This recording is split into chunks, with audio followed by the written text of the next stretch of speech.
Halo semuanya, kembali lagi di Luan Learning. Hari ini saya akan membahas tentang biokimia gluconeogenesis. Apa sih gluconeogenesis itu? Adalah kondisi di mana tubuh kita itu membentuk gula dari senyawa non-karbohidrat seperti asam amino, tapi yang glikogenik ya, yang bisa dirubah menjadi gula, laktat, dan gliserol. Sebenarnya bisa dibuat dari propionat, akan tetapi propionat ini di manusia itu sedikit sekali, hampir tidak ada. Maka kita abaikan, hanya di hewan-hewan mamalia yang makan rumput seperti sapi gitu ya. Nah, gluconeogenesis ini dilakukan pada saat tubuh mengalami fasted state atau saat puasa. Puasa di sini artinya dia tidak makan apapun selama beberapa jam ya, cuman minum air aja. Terus mayoritas gluconeogenesis ini terjadi pada hati. Nah, pada hati 90%, pada ginjal 10%, dan pada usus halus ada sedikit saja, nggak sampai 1%. Nah, ini ya, visualisasinya. Tadi gluconeogenesis didapat dari gliserol atau asam lemak, terus dari laktat, terus dari asam amino, jadi glukosa. Nah, buat apa sih, Raf? Buat kita mencegah hipoglikemia atau kekurangan gula di dalam darah kita. Nah, karena jaringan saraf atau otak kita itu hanya menggunakan glukosa sebagai sumber utama. Jadi otak kita itu butuh glukosa. Nah, sebenarnya otak kita bisa nggak pakai glukosa atau punya secondary-nya. Secondary-nya adalah uh, badan keto. Nah, badan keto ini tapi dia bersifat sangat asam. Jadi kalau orang cadangan gulanya sudah habis, sampai gluconeogenesis juga habis. Dan nanti otaknya pakai ini ya, pakai badan keto. Badan keto bersifat asam. Akan ada risiko yang namanya akan ada risiko asidosis dari badan keto tadi, namanya ketone body acidosis. Nah, terus, sel darah merah itu hanya menggunakan glukosa sebagai sumber energi utama. Cuman itu aja sumber energi utamanya. Dan sel-sel tubuh yang lain juga menggunakan glukosa sebagai sumber energi ya, seperti yang otot ini. Khususnya di fase anaerobik. Terus kelenjar mamae dia menyerap glukosa, khususnya pada ibu menyusui dia kelenjar mamainya menyerap glukosa dan disintesis menjadi laktosa atau gula susu. Dan adiposa atau jaringan lemak kita membuat glukosa untuk kebutuhan senyawa intermediate dari siklus Krebs seperti DHAP dan sitrat. Dan hati membutuhkan glukosa untuk membersihkan darah dari asam laktat melalui siklus Cori dan gliserol. Siklus Cori akan kita bahas selanjutnya. Oke, di sini ada proses gluconeogenesis. Di sini membacanya gimana, Raf? Kita akan membaca gambar ini ya.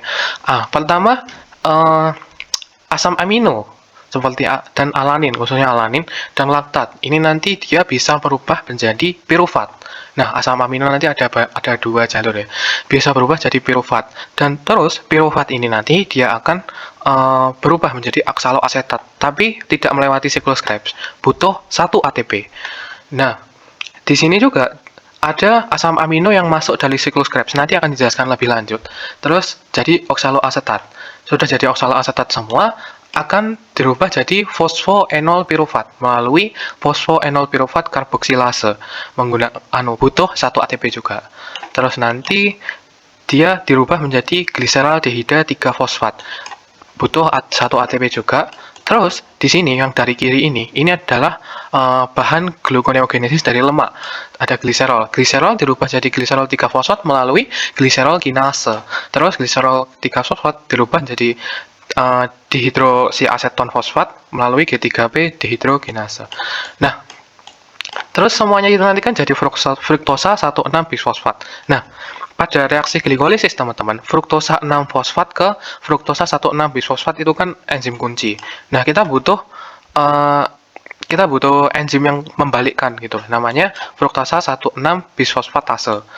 Terus lanjut terus, ini masuk jalur glikolisis ke glukosa. Dari glukosa 6 fosfatase ke glukosa kan juga enzim kunci. Kita balikkan melalui glukosa 6 fosfatase. Nah, teman-teman, sebenarnya gluconeogenesis ini adalah glikolisis yang dibalik ya. Jadi kan kalau glikolisis kan kita mecah gula menjadi ATP. Nah, ini bahan-bahan yang seharusnya dibuat menjadi ATP, itu kita akan buat jadi gula. Maka dari itu ada beberapa reaksi-reaksi yang penting. Reaksi-reaksi penting di sini di buku ini sudah dikasih tanda panah yang merah. Terus enzimnya sudah saya kasih garis di bawah. Gitu sih. Ini akan Oh ya, tadi kan kita membutuhkan 3 ATP kan. Proses ini membutuhkan 3 ATP, 1 ATP, 2 ATP, 3 ATP. Nah, siklus ini atau proses gluconeogenesis ini akan berjalan 2 kali dikarenakan satu glukosa itu kan membutuhkan 2 kali gliseraldehida 3 fosfat. Glukosa kan atom karbonnya 6. Gliseraldehida 3 fosfat kan atom karbonnya 3. Jadi butuh 2 ini. Butuh 2 ini jadinya butuhnya 2 kali proses ini dan dibutuhkan 6 ATP. Nah, teman-teman, tadi kan dijelaskan bahwa piruvat ke fosfoenol piruvat. Piruvat dengan fosfoenol piruvat itu tidak segampang itu, perlu proses yang lebih lanjut. Nah, proses yang lebih lanjutnya ini. Di sini kan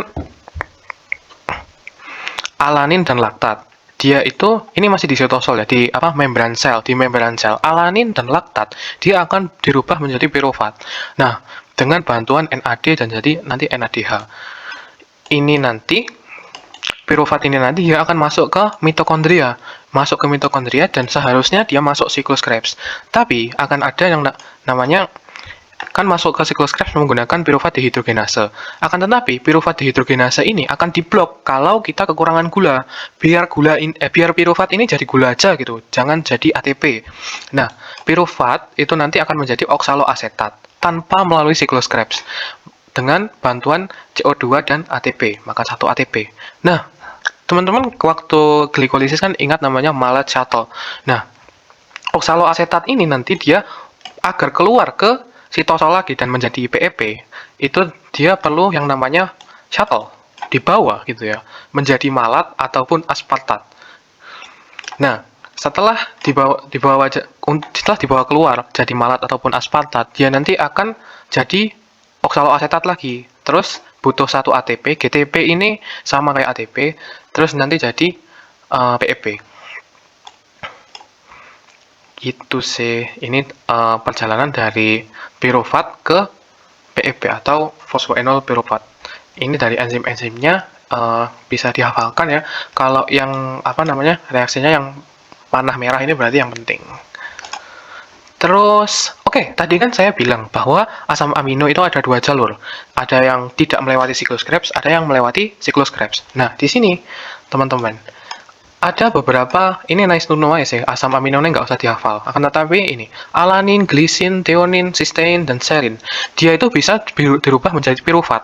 Asam amino yang bisa dirubah langsung jadi piruvat, dia rata-rata nggak lewat siklus Krebs. Jadi dia dari piruvat langsung jadi oksaloasetat, tadi, melewati proses tadi.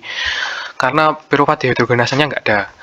Tapi asam amino yang dia ada di siklus Krebs itu sendiri, seperti arginin, prolin, histidin, dan glutamin. Itu nanti akan jadi glutamat dan jadi alfa-ketoglutarat. Itu harus melalui siklus Krebs kalau mau gluconeogenesis.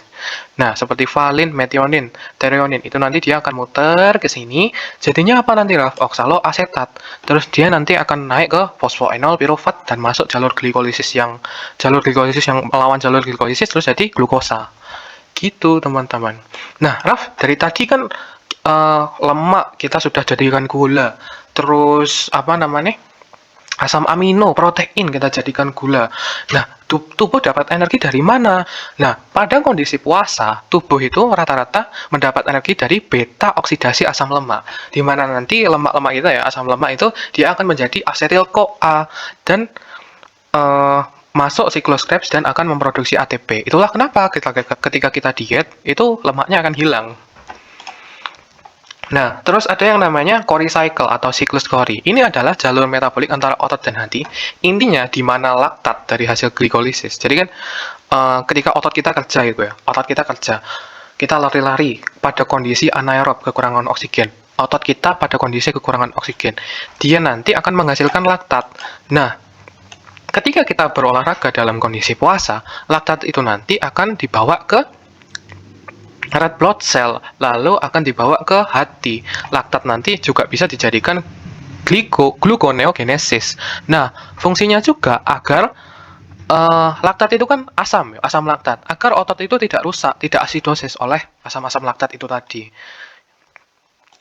Nah, intinya apa, Raf? Intinya di mana laktat hasil glikolisis anaerob di otot, atau tadi otot menghasilkan ATP tadi, itu diangkut lagi ke hati untuk dirubah lagi menjadi glukosa melalui gluconeogenesis. Nah, ini proses lengkapnya ya di otot. Di otot ini otot nanti akan bekerja dengan menghasilkan glikolisis untuk kerja ya, untuk ATP. Terus ketika aktivitas tinggi atau O2-nya itu terbatas, otot ini nanti pirufat ini nanti tidak akan masuk ke siklus Krebs karena nggak ada oksigen. Kan butuh oksigen untuk masuk ke siklus Krebs. Terus akan dihasilkan laktat oleh laktat dihidrogenase di otot ini. Terus laktatnya nanti dilepas ke darah. Terus di sel darah merah ini kan dia tidak ada mitokondria ya teman-teman. Jadi dia tidak bisa glikolisis aerob di sini karena glikolisis aerob itu butuh mitokondria. Nah, terus di sini kalau udah jadi laktat, kita sudah laktat. Kalau masih jadi pirufat, di sini nanti akan jadi laktat juga. Laktat kalau kebanyakan di sini kan jelek, jadi asidosis nanti. Dibawalah ke hati. Nah, di hati itu nanti dia akan mengambil laktat, terus laktat nanti akan diubah menjadi pirufat, dan pirufatnya itu nanti dirubah menjadi glukosa, dan akan disalurkan kembali untuk menambah energi dari skeletal muscle itu tadi. Nah, terus di sini ada fakta-fakta klinis tentang gluconeogenesis yang mungkin bisa berguna ya. Jadi di diabetes mellitus, ketika pasien mengalami diabetes mellitus teman-teman, dia mengalami defisiensi atau resistensi insulin. Dengan ini ada gejalanya mau haus, terus dia nggak bisa healing rate-nya lemah, terus dia gampang capek dan lain-lain.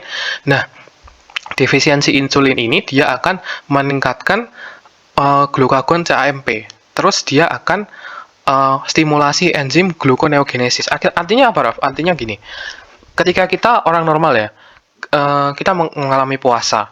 Nah, kita kan nanti kan normalnya kan kalau orang puasa itu kan gula darahnya rendah.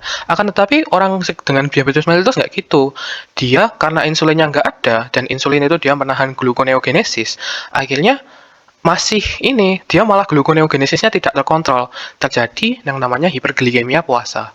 Terus ketika diberi metformin, orang diabetes mellitus itu diberi metformin, itu nanti dia akan menurunkan ekspresi gen gluconeogenesis itu tadi. Gen-gen yang membuat gluconeogenesis itu diturunkan. Itu cara kerja metformin. Akhirnya dia menurunkan produksi gula itu tadi. 1, 2, 3, 4, 5. Oke, saya lanjutkan di etanol. Jadi, metabolisme etanol, dia nanti akan memicu perubahan pirufat menjadi laktat lagi. Jadi, contohnya seperti ini. Tadi kan, laktat kan akan dirubah menjadi pirufat di sitosol di hati. Akan tetapi, alkohol itu dia nanti akan mengubah pirufat jadi laktat lagi. Akhirnya dia akan menginhibisi gluconeogenesis dan menambah risiko hipoglikemia dan asidosis laktat, kebanyakan laktat. Nah, terus pada bayi yang prematur atau preterm ya, pada bayi yang lahir kurang dari 37 minggu, dia nanti kan cadangan glikogennya rendah dikarenakan hepalnya belum berkembang secara sempurna. Terus enzim gluconeogenesisnya juga belum matur, akhirnya dia bisa mengalami hipoglikemia neonatal. Oke, sekian dari saya. Because biochemistry goes beyond memorizing enzymes and pathways. It is a broad, integrated narrative of how the human body functions at the molecular level. Biokimia itu tidak sekedar menghafalkan enzim dan proses ya. Dia itu adalah cerita lebih lengkap dari bagaimana tubuh kita bekerja di tingkat molekular. Dan it is a cool one. Oke, terima kasih. Sekian dari saya. Wassalamualaikum warahmatullahi wabarakatuh. Wah.